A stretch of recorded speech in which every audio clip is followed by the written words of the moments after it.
Os meus avós, eles sempre... A minha avó era benzedeira, na verdade. A minha avó, mãe do meu pai, era benzedeira.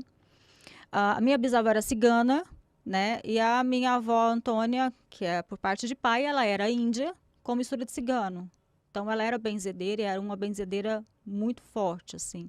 Lá no interior de Goiás, isso é muito corriqueiro. As rezas, as orações, os altares, né? Até mesmo fazer a homenagem aos santos e santas, Nossa Senhora Aparecida, São Sebastião. Então, cada pessoa que tem uma devoção, ela faz aquela reza, né? Então, isso sempre foi muito presente. Por parte de mãe também tem a minha avó também era benzedeira, meu avô também era benzedor. Então, eu era inserida dentro desse cenário, porém, com um pouco mais próximo ali do cristianismo, né? Mais ligado com o lado católico. É. Então, era aquela história. Eu tinha vidência, eu era a menina errada porque eu não conseguia ficar perto de ninguém, assim. Então, às vezes, eu falava muito sozinha. Uma vez, um rapaz estava reformando a minha casa, ele chegou para minha mãe e falou assim: só precisa levar sua menina no médico, essa menina conversa sozinha o tempo todo. E realmente eu conversava sozinha o tempo todo.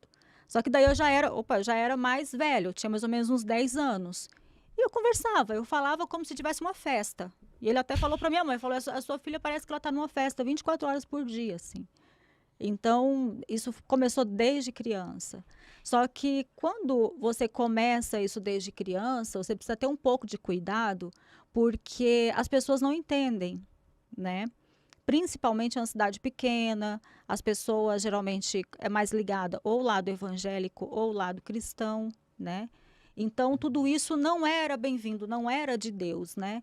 E aí, quando eu peguei num baralho pela primeira vez, peguei num baralho, na verdade, quando eu comecei a ler carta, eu não comecei a ler carta, por exemplo, com tarôs figurativos. Eu comecei a ler carta com o tarô na carta tradicional, do jogo mesmo, do truco, né? Uhum. Eu sentei de frente com uma cigana que tinha muitos acampamentos Sim. lá em Goiás. E aí ela falou: vem aqui que eu vou te ensinar a ler carta. Então eu comecei a ler cartas com ela e eu aprendi a ler esse baralho. E ela chegou para mim e falou: você não vai cobrar até você realmente ficar craque na visão. Eu falei: tá, eu já tinha visão, mas eu não sabia que a visão podia ser utilizada para Hum.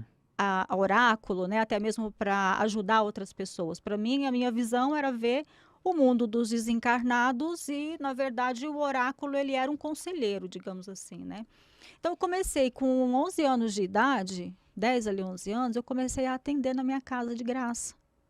Hum. E aí começou a formar fila na minha casa. Minha mãe trabalhava, né, o dia todo, e começou a formar fila.